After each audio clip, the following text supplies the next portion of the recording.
কুমিল্লায় মাদক বিরোধী কর্মসূচির জেরে হামলা ও স্কুল ছাত্র গুলিবিদ্ধের ঘটনায় একজন গ্রেফতার, ডিআইজির ঘটনাস্থল পরিদর্শন। রংপুরেও বেড়েই চলেছে মাদক সেবন ও কারবার। অনেক জায়গায় দেখা যাচ্ছে চরাঞ্চল, দুর্গম এলাকা, এই সমস্ত জায়গায় আসলে বিজিবির টহল দল আসলে পৌঁছতে পারে না। আবার নদী বেষ্টিত হওয়ার কারণে অনেক সময় এই নদী পথেও কি বলে মাদকের চোরাচালান চলে আসে। একটি অসাধু চক্র বিভিন্ন ধরনের মাদক আমাদের দেশে প্রবেশ করানোর অপচেষ্টা চালিয়ে যাচ্ছে। লক্ষ্মীপুরে ময়নাতদন্ত শেষে মা ও 3 মেয়ের মরদেহ পরিবারের কাছে হস্তান্তর। এখনও জানা যায়নি নৃশংস হত্যাকাণ্ডের কারণ। সাসপেক্ট একই সেও মারা গেছে, ভিকটিম সেও মারা গেছে, যার কারণে এর উদ্ঘাটন করতে একটু সময় লাগতেছে। পবিত্র আশুরার দিনে দেশের বিভিন্ন স্থানে তাজিয়া মিছিল, কারবালার মর্মান্তিক ঘটনা স্মরণে শোকের মাতম।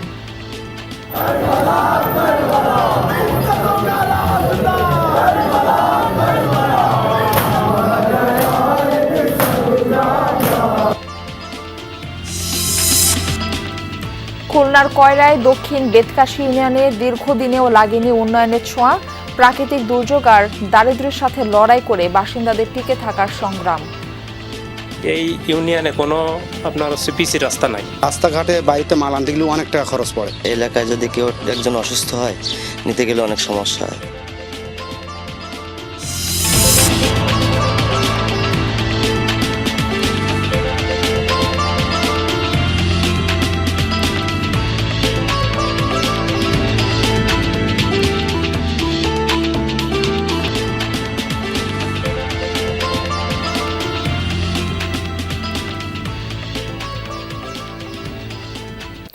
আমন্ত্রণ, বিরতিহীন সংবাদ সারা দেশে। আপনাদের সঙ্গে থাকছি আমি মারফি রহমান। এতক্ষণ শিরোনাম দেখছিলেন, এবার বিস্তারিত। কুমিল্লায় মাদক বিরোধী মানববন্ধনে অংশগ্রহণকারীদের বাড়ি ঘরে হামলা এবং স্কুল শিক্ষার্থী ইথান আহমেদ গুলিবিদ্ধের ঘটনায় একজনকে গ্রেফতার করেছে পুলিশ। ঘটনার পর থেকে এলাকা থমথমে। স্থানীয়দের অভিযোগ, মাদক নিয়ে পুলিশকে তথ্য দিলে উল্টো মাদক কারবারিদের রোষানলে পড়তে হয়। পুলিশের ভূমিকা নিয়েও তারা তুলেছেন প্রশ্ন। সকালে ঘটনাস্থল পরিদর্শন করে অপরাধীদের দ্রুত আইনের আওতায় আনার আশ্বাস দেন চট্টগ্রাম রেঞ্জের ডিআইজি।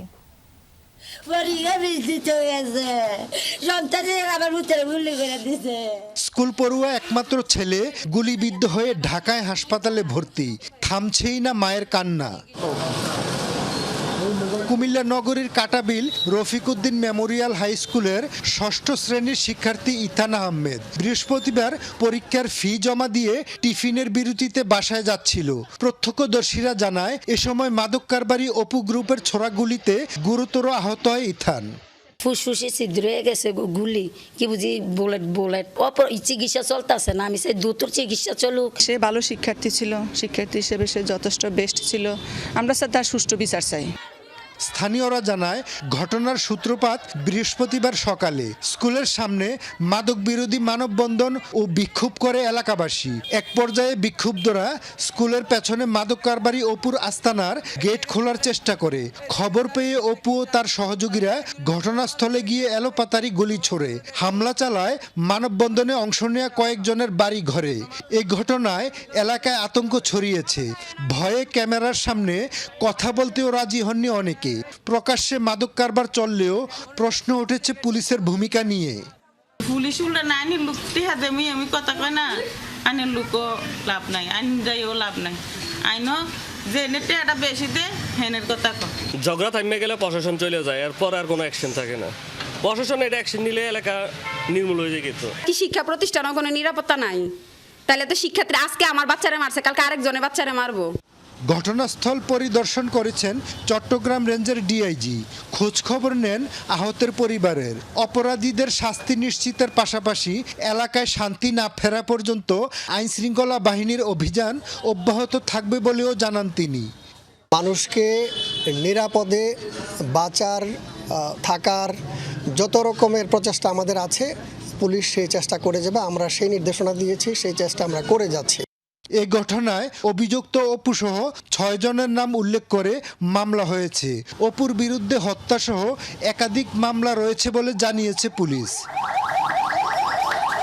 মাদকের বিরুদ্ধে অবস্থান নিয়ে যদি সাধারণ মানুষকে হামলার শিকার হতে হয় তাহলে অপরাধ প্রতিরোধে সামাজিক অবস্থান কতটা নিরাপদ সেই প্রশ্নই এখন ঘুরপাক খাচ্ছে কুমিল্লাবাসীর মনে।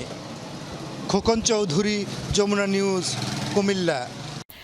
রংপুর বিভাগে মাদকের ছড়াছড়ি। গেল 6 মাসে এই বিভাগে আইনশৃঙ্খলা বাহিনীর 7,000 অভিযানে অন্তত 5,000 আসামি গ্রেফতার হয়েছে। উদ্ধার হয়েছে বিভিন্ন ধরনের মাদক দ্রব্য। তবে সেবন ও হাত বদল কমছে না। এক্ষেত্রে সামাজিক আন্দোলন, ধর্মীয় অনুশাসন মানা, কর্মসংস্থান তৈরি সহ বিভিন্ন বিষয়ের প্রতি দৃষ্টি দেওয়ার কথা জানিয়েছেন সংশ্লিষ্টরা। এমন দৃশ্যের দেখা নিয়মিত মেলে সীমান্তবর্তী জেলা পঞ্চগড়, দিনাজপুর, কুড়িগ্রাম আর লালমনিরহাট সহ রংপুর বিভাগের সব জেলাতেই। যেন মাদক পরিবহন এবং সেবন অনেকটাই ওপেন সিক্রেট। বিভাগের 851 কিলোমিটার সীমান্তের বিভিন্ন পয়েন্ট দিয়ে ভারত থেকে আসছে এই মাদক। সীমান্তগুলা অনেক পিকুলিয়ার টাইপের। অনেক জায়গায় দেখা যাচ্ছে চরাঞ্চল, দুর্গম এলাকা, এই সমস্ত জায়গায় আসলে বিজিবির টহল দল আসলে পৌঁছতে পারে না। আবার নদী বেষ্টিত হওয়ার কারণে অনেক সময় এই নদী পথেও মাদকের চোরাচালান চলে আসে। সব জায়গায় কিন্তু আবার ভারত তাদের সীমান্ত বেড়াও তৈরি করতে পারে না। গত 6 মাসে রংপুর অঞ্চলে প্রায় 7,000 অভিযানে গ্রেপ্তার হয়েছে অন্তত 5,000 মাদক কারবারি। উদ্ধার হয় হিরোইন সহ বিভিন্ন ধরনের বিপুল পরিমাণ মাদক দ্রব্য। মিয়ানমার এবং ভারতের সাথে আমাদের বিস্তীর্ণ একটা সীমানা রয়েছে। এই সীমানাগুলি এই প্রোডাক্টগুলো কিন্তু ঢোকে। তা যদি আমরা আন্তরাষ্ট্রিক যে সম্পর্কটা, এই সম্পর্কটা যদি কূটনৈতিকভাবে এটা যদি আমরা অ্যাড্রেস করতে না পারি তাহলে আসলে এই মাদকের ফ্লোটা করা কঠিন। কিন্তু সমস্যার শেকড় সীমান্তে, তাই সেখানেই নজর বিজিবির। একটি অসাধু চক্র বিভিন্ন ধরনের মাদক আমাদের দেশে প্রবেশ করানোর অপচেষ্টা চালিয়ে যাচ্ছে। এই অপচেষ্টা প্রতিরোধ করার জন্য বিজিবির পাশাপাশি জেলা প্রশাসন, পুলিশ প্রশাসন এবং মাদকদ্রব্য নিয়ন্ত্রণ অধিদপ্তর সহ অন্যান্য দপ্তর সমূহ অত্যন্ত দায়িত্বপূর্ণ পালন করছে। সংশ্লিষ্টরা বলছেন মাদকের বিস্তারে ভূমিকা আছে প্রভাবশালী চক্রের। এজন্য আইন সংশোধনের পরামর্শ তাদের। চাইছেন আলাদা ট্রাইব্যুনাল। বর্তমান যে বিদ্যমান আইন আছে, যার কাছে মাদকদ্রব্য পাওয়া যাবে উনি শাস্তি পাইতে হকদার। কিন্তু এখানে যারা যারা অর্থ সাপ্লাই দেয় বা অন্যভাবে সহযোগিতা করে তারা ঠিকমতো শাস্তির আওতায় পড়ে না। এই জন্য আমার মনে হয় এই মাদক নিয়ন্ত্রণ যে আইনটা, এটাও কিছু সংশোধন করা দরকার। পৃথক আদালতে যদি ওদের ট্রায়ালটা তাড়াতাড়ি হয়। এরপরে কিছু আছে মোবাইল কোর্টের মাধ্যমে কিছু আমরা করা হচ্ছে। মোবাইল কোর্টে পানিশমেন্ট দেওয়ার পরে তারা আবার আপিল করে জামিন পেয়ে যাচ্ছে। সব জিনিসগুলো যদি আমাদের অ্যাড্রেস করা যায় তাহলে আমি মনে করি এটা কমে যাবে আস্তে আস্তে। মাদক সেবীদের চিকিৎসা ও পুনর্বাসনের লক্ষ্যে রংপুরে 200 শয্যার একটি হাসপাতাল নির্মাণ প্রকল্প গেল বছর 24শে জুন একনেকে পাশ হয়েছে। সরকার, মাঝারুল মান্নান, যমুনা নিউজ, রংপুর। নানা কর্মসূচির মধ্য দিয়ে সারা দেশে পালিত হয়েছে আন্তর্জাতিক মাদক বিরোধী দিবস। সকালে পাবনায় জেলা প্রশাসকের কার্যালয়ের সামনে বের করা হয় শোভাযাত্রা, বিভিন্ন সড়ক প্রদক্ষিণ করে র্যালিটি। পরে অনুষ্ঠিত হয় আলোচনা সভা। দিবসটি উপলক্ষে নাটোরে জেলা প্রশাসকের কার্যালয়ের সম্মেলন কক্ষে আয়োজন করা হয় আলোচনা সভার। মাদকের বিস্তার ঠেকাতে সবাইকে এগিয়ে আসার আহ্বান জানান বক্তারা। এছাড়া গোপালগঞ্জ, রংপুর, লালমনিরহাট সহ দেশের বিভিন্ন স্থানে শোভাযাত্রা, আলোচনা সভা সহ নানা কর্মসূচির আয়োজন করা হয়। লক্ষ্মীপুরে বাসায় ঢুকে মা ও 3 মেয়েকে ছুরিকাঘাতে হত্যার ঘটনায় মামলা হয়েছে। অজ্ঞাতনামা আসামিদের বিরুদ্ধে মামলা করে নিহত শাহিনুরের ছেলে সিফাত। বাবাকে হারানোর 7 বছর পর মা ও বোনদের হারিয়ে পৃথিবীতে আপন বলতে আর কেউই রইল না তার। পুলিশ বলছে সন্দেহভাজন ফল বিক্রেতাও গণপিটুনিতে মারা যাওয়ায় হত্যার রহস্য উদ্ঘাটনে সময় লাগছে। ময়নাতদন্ত শেষে পরিবারের কাছে হস্তান্তর করা হয়েছে মরদেহগুলো। ঘাতকের হাতে প্রাণ গেছে মা ও 3 বোনের। বাবাকে হারিয়েছিলেন বছর 7 আগেই।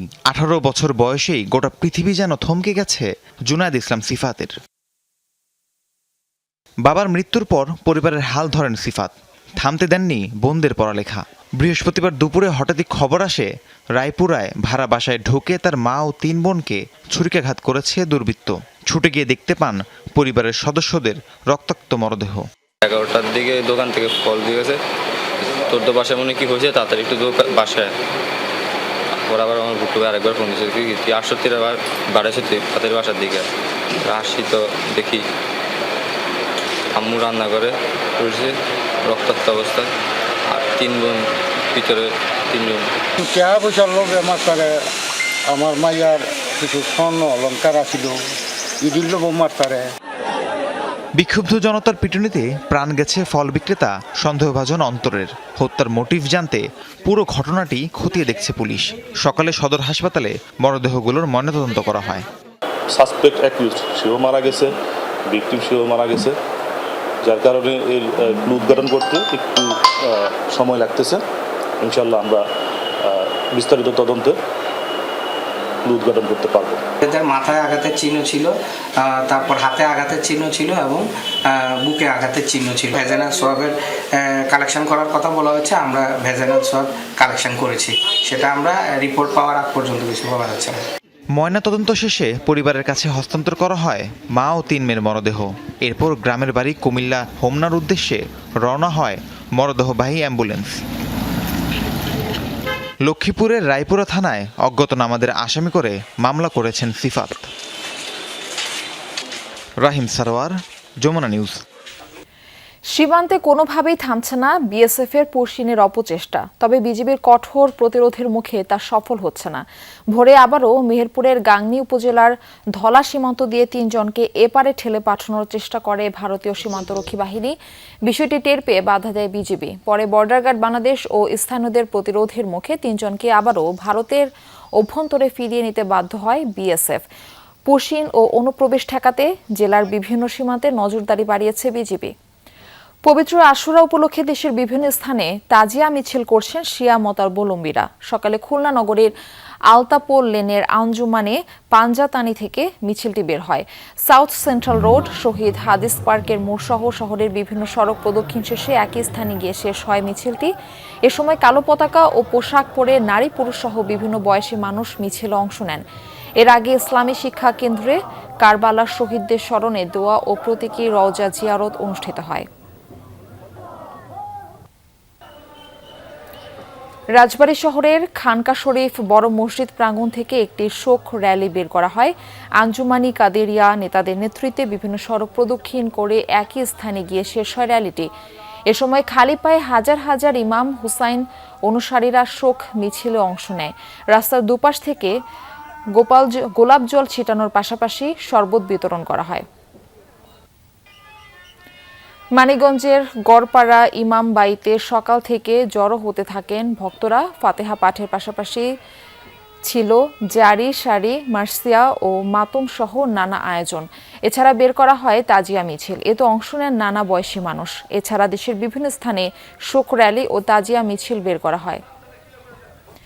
সিলেটের শাহজালাল রহমতুল্লাহ আলাইহি মাজারের দানের টাকা স্বচ্ছতা নিশ্চিতে বাণিজ্য মন্ত্রীর নেতৃত্বে প্রশাসন ও মাজার কর্তৃপক্ষের সমন্বয়ে কমিটি গঠন করা হয়েছে বলে জানিয়েছেন বাণিজ্য মন্ত্রী খন্দকার আব্দুল মুক্তাদির।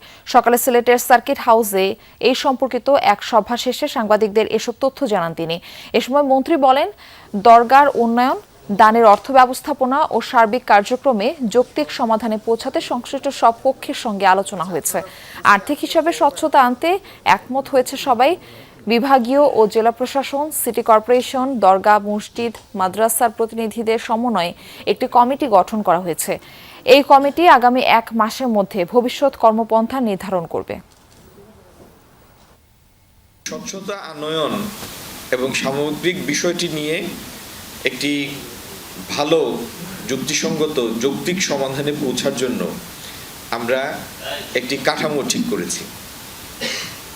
আমার নেতৃত্বে এই কমিটিতে সিটি কর্পোরেশনের প্রশাসক, সিলেট এসএমপির কমিশনার থাকবেন, রেঞ্জ ডিএজি থাকবেন। ওনারা আগামী দিন এবং সাচিবিক দায়িত্ব পালন করবেন সিলেটের জেলা প্রশাসক। বাংলাদেশের একেবারে দক্ষিণে জনপদ কয়রার দক্ষিণ বেতকাশী। দুপাশে সুন্দরবন, চারপাশে শাকবাড়িয়া আর কপোতাক্ষ নদ। প্রকৃতির অপরূপ সৌন্দর্যে ঘেরা এই ইউনিয়নের মানুষের জীবন দীর্ঘ সংগ্রামের। নেই পিচ ঢালা সড়ক, পর্যাপ্ত চিকিৎসার সুযোগ ও নিরাপদ পানির নিশ্চয়তা। কর্মসংস্থানের সংকট আর দারিদ্র্য প্রতিদিন নতুন করে চ্যালেঞ্জ ছুড়ে দেয় এই জনপদের হাজারো মানুষের সামনে। যে কোনো প্রাকৃতিক দুর্যোগে দক্ষিণ বেতকাশী ইউনিয়নের মানুষ থাকেন আতঙ্কে। আমির সোহেলের ছবিতে সেই সংগ্রামের বিস্তারিত জানাচ্ছেন শেখ আল এহসান।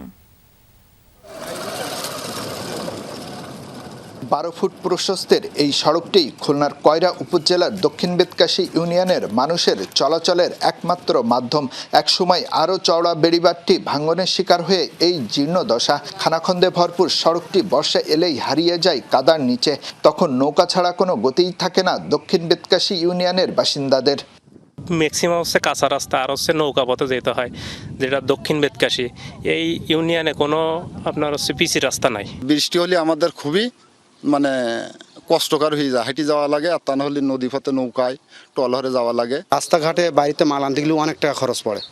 যদি আমরা খুলনাতে একটা মাল আনি, যে টাকা কিনতি সেই টাকা পরিমাণ লাগে হলো আমাদের বোট ভাড়া, গাড়ি খরচ দিয়ে। 2009 সালে ঘূর্ণিঝড় আইলাই বাঁধ ভেঙে ডুবে গিয়েছিল প্রায় পুরো ইউনিয়নটি। প্রাণ হারান 20 জনের মতো। সেই দুর্যোগে স্ত্রী সন্তান হারিয়েছিলেন বড় আংটেহারা গ্রামের রবেন মণ্ডল। দুঃসহ সেই স্মৃতি মনে করে এখনো কান্নায় ভেঙে পড়েন রবেন। আমার পরিবারে 2 জন গেছে, আমার বাড়িয়া লাগেছে আর আমার 7 বছরের ছেলে। আমার এলাকায় যারা মানুষ আছে নদীর বান উঠেছে, যারা না গেছে যারা বলতে পারো না দৃশ্যটা কি। আমি যেন অনুভব করলাম আকাশের মতন সাদা গিয়ে আসলো এর ভিতরে পানি। দক্ষিণ বেতকাশীর শেষ প্রান্তে ঘড়িলাল বাজার এলাকার সবচেয়ে বড় বাজার এটি। খুলনা থেকে ট্রলারে মালামাল নিয়ে আসেন এই বাজারের দোকানিরা। যোগাযোগ ব্যবস্থা ভালো না থাকায় আগের মতো এখন আর বেচাকেনা নেই। ইনকামের সোর্স ভালো ছিল, এখন কম হয়ে গেছে, তার থেকে বাজার নর্মাল হয়ে গেছে। যাতায়াতের পথের কারণে ইনকামের সোর্স খারাপ হয়ে গেছে। কয়রার দক্ষিণ বেতকাশী ইউনিয়নের জনসংখ্যা প্রায় 35,000। 12টি গ্রাম নিয়ে গঠিত এই ইউনিয়নের সাথে কয়রা সদরের যোগাযোগের একমাত্র ভরসা পানি উন্নয়ন বোর্ডের বেড়িবাঁধ। এখানে মৌলিক অধিকারের একটি স্বাস্থ্যসেবা প্রাপ্তির চেয়ে বড় চ্যালেঞ্জ চিকিৎসকের কাছে পৌঁছানো। মোটরসাইকেলে অথবা ট্রলারে করে যেতে হয় কয়রা সদরে, সেখান থেকে খুলনা অথবা সাতক্ষীরায়। যানবাহনের খুব সমস্যা হয়। এলাকায় যদি কেউ একজন অসুস্থ হয়, নিতে গেলে অনেক সমস্যা হয়। বড় কোনো গাড়ি চলে না, বাইক ছাড়া এই রাস্তায় চলাচলের জন্য উপযোগী না। বাসিন্দাদের সবচেয়ে বড় আতঙ্ক প্রাকৃতিক দুর্যোগ। উপকূলের কাছাকাছি জনপদ হওয়ায় ঘূর্ণিঝড় কিংবা জলোচ্ছ্বাস সবার আগেই যেন আঘাত হানে এই ইউনিয়নে। প্রতিটি দুর্যোগ মনে করিয়ে দেয় সিডর, আইলা, আমফান, বুলবুল কিংবা ইয়াসের ক্ষতচিহ্ন। একের পর এক দুর্যোগের ছবলে আর গুছিয়ে উঠতে পারে না বাসিন্দারা। অনেকেই এলাকা ছেড়েছেন, যাদের যাওয়ার জায়গা নেই তারা প্রকৃতির সাথে যুদ্ধ করে মাটি আঁকড়ে পড়ে আছেন। জলোচ্ছ্বাস বেশি হয়ে যায় আর সমুদ্র চারি সাইডই, তার জন্য এই চাষের জন্য এই বছরে 2-3 ফিরে ভেঙে যায়। আবহাওয়া যদি ভালো হতো, তাই এই যে দুটুকুর ফসল আদি হওয়া যে ফসল আদিগুলো মানুষ খুব মজবুত করে লাগাতে পারতো। কোনো সিগন্যাল বা কোনো জোয়ারই হয় তখন প্রথমেই আমাদের আঘাত করে, এই জন্য আমাদের ক্ষতিটা বেশি হয়। গবেষকরা বলছেন জলবায়ু পরিবর্তনের ঝুঁকিতে দেশের সবচেয়ে অনিরাপদ এলাকাগুলোর একটি দক্ষিণ বেতকাশী। লবণাক্ততা, নদী ভাঙ্গন, ঘূর্ণিঝড় আর অর্থনৈতিক অনিশ্চয়তা এখানকার মানুষের নিত্য সঙ্গী। এই অঞ্চলগুলোকে আলাদা করে দেখা দরকার, এটা on size fit for all এভাবে না দে, আসলে এই অঞ্চলগুলোতে আসলে স্পেশাল অ্যালোকেশন থাকা দরকার। প্রতিকূল আবহাওয়া আর প্রতিকূল পরিবেশের সাথে প্রতিনিয়ত যুদ্ধ করে টিকে থাকতে হয় এই ইউনিয়নের মানুষদের। যোগাযোগ ব্যবস্থার উন্নয়ন ও টেকসই বেড়িবাঁধ এই এলাকাকে উন্নত করতে পারে, এমনটাই প্রত্যাশা ইউনিয়নবাসীর। শেখ আল এহসান, যমুনা নিউজ, দক্ষিণ বেতকাশী, কয়রা। রাজশাহীতে পারিবারিক বিরোধের জেরে এক আম বিক্রেতার প্রতিষ্ঠানে হামলার ঘটনা ঘটেছে। আহত হয়েছেন 2 জন। রাতে পবা উপজেলার বড়ইকুড়ি এলাকায় এই ঘটনা ঘটে। প্রত্যক্ষদর্শীরা জানায়, ভুক্তভোগী মুরাদ অনলাইনে ম্যাঙ্গো লাভার নামে একটি ফেসবুক পেজের মাধ্যমে আম বিক্রি করেন। সেই প্রতিষ্ঠানের কর্মচারী আশিকের সাথে তার ভাই রাসেলের দীর্ঘদিন ধরেই পারিবারিক বিরোধ চলছিল। এরই জেরে গতরাতে 3 নম্বর ওয়ার্ড বিএনপির সাবেক কাউন্সিলর পারভেজের অনুসারীরা আশিকের উপর হামলা চালায়। মুরাদের অভিযোগ, সে সময় প্রতিষ্ঠানের মালামাল ভাঙচুরের পাশাপাশি নগদ অর্থ লুট করে হামলাকারীরা। বাধা দিতে গেলে আহত হয় ম্যাঙ্গো লাভারের 2 কর্মচারী। পরে তাদের উদ্ধার করে হাসপাতালে নেওয়া হয়। তবে অভিযোগ অস্বীকার করেছেন অভিযুক্ত পারভেজ।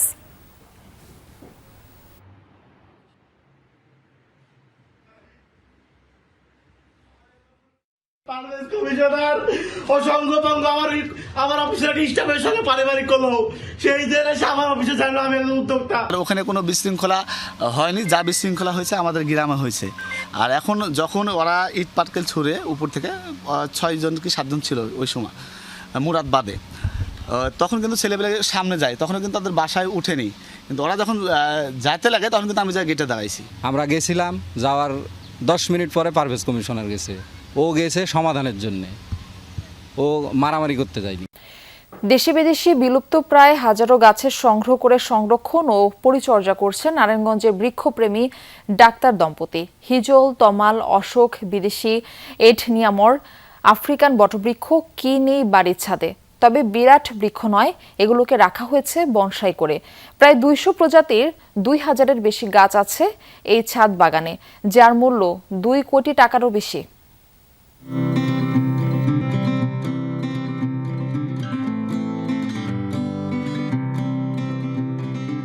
সারি সারি বনসাই, দেশি বিদেশি বিরল প্রজাতির গাছ আর সবুজের সমারোহে একটি ছাদ যেন হয়ে উঠেছে বৃক্ষ জাদুঘর। নারায়ণগঞ্জের সিদ্ধিরগঞ্জের নিমাই কাশারি এলাকায় নিজ বাড়ির 1800 বর্গফুটের এই ছাদে বাগান গড়ে তুলেছেন ডাক্তার ফয়েজ আহমেদ ও ডাক্তার মাহফুজা আক্তার দম্পতি। এক যুগ আগে মাত্র 2টি ক্যাকটাস আর 2টি বনসাই দিয়ে যাত্রা শুরু। সেই ছাদ বাগানে এখন প্রায় 200 প্রজাতির 2000-এরও বেশি গাছ। শহর অঞ্চলে এত জায়গা নেই যে আমরা বড় বড় গাছ করব, কিন্তু বনসাইয়ের মাধ্যমে প্রকৃতি থেকে যে গাছগুলো হারিয়ে যাচ্ছে সেই সব গাছগুলোকে সংরক্ষণ করা যায় এবং পরিচিত হওয়া যায়। এই অনুপ্রেরণা থেকে আমরা বনসাই শুরু করেছিলাম। এখন আমাদের পুরো ছাদটি আলহামদুলিল্লাহ বনসাই বাগান হয়ে গিয়েছে এবং আমাদের ছাদে 200 প্রজাতির উপরে প্রায় 500-এর মতো বনসাই আছে এবং মোট গাছ প্রায় 2000-এর উপরে আছে। 1 বছরের চারা থেকে শুরু করে 35 বছর বয়সী গাছও রয়েছে এই বাগানে। বনসাই করা গাছের মধ্যে রয়েছে হিজল, তমাল, অশোক, কামিনী সহ বিলুপ্ত প্রায় নানা দেশীয় প্রজাতি। আছে বিদেশি অ্যাডেনিয়াম, আফ্রিকান বটবৃক্ষ ও বাওবাবো। উনি যখন প্রতিটা বনসাই ওয়ারিং করেন, কাটেন এবং পরিচর্যা করেন, এগুলো দেখতে দেখতে এখন আমারও বনসাইয়ের প্রতি ভালো লাগা কাজ করে এবং আমরা দুজনেই গাছগুলো পরিচর্যা করি। হারিয়ে যেতে বসা গাছগুলো সংরক্ষণ এবং নতুন প্রজন্মকে প্রকৃতির সাথে পরিচয় করিয়ে দেওয়ার জন্যই এই উদ্যোগ ফয়েজ মাহফুজা দম্পতির। তাদের অনুপ্রেরণায় অনেক ভবনের ছাদেই গড়ে উঠেছে বাগান। প্রতিদিনই ছাদ বাগান দেখতে দূর দূরান্ত থেকে আসছেন দর্শনার্থীরা। একটা ছাদে যে আসলে এত সুন্দর করে যে কোনো প্রকৃতির গাছ বনসাইয়ের মাধ্যমে করে এত সুন্দর একটা বাগান করা যায় তা আসলে আমার জানা ছিল না। এই ভেজালের শহরে এরকম সচরাচর গাছ আমরা দেখতে পারি না। দেখা যায় এখানে মনোমুগ্ধকর একটা পরিবেশ, নানা রকমের গাছ দেখা যায়। কৃষি বিভাগের কর্মকর্তারা বলছেন, নগরাঞ্চলে ছাদ বাগান শুধু পরিবেশের ভারসাম্যই রক্ষা করে না, তাপমাত্রা কমাতেও ভূমিকা রাখে। এখানে কিন্তু একটা ব্যবসা আছে, আপনারা নিশ্চয়ই দেখছেন যে ওখানে 350 প্রজাতির বনসাই এবং মানে কিন্তু খুব সুন্দর, এবং কোনো কোনো বনসাই আছে যে লক্ষ টাকার উপরেও কিন্তু মূল্য। এখানে পাশাপাশি সে যেমন তার এই ব্যবসাও করতে পারবে, পাশাপাশি তার একটা অ্যাস্থেটিক দিক আছে, কারণ এখান থেকে তার মানসিক তৃপ্তি আছে। পরিবেশবাদী সংগঠনগুলো মনে করে বৃক্ষপ্রেমীদের সংখ্যা বাড়লে সব ধরনের দূষণ থেকে রক্ষা পাবে এ নগরী। জারিন অর্নি, যমুনা নিউজ। এই ছিল সংবাদ সারা দেশের এখনকার আয়োজনে। এতক্ষণ সাথে থাকার জন্য সবাইকে ধন্যবাদ।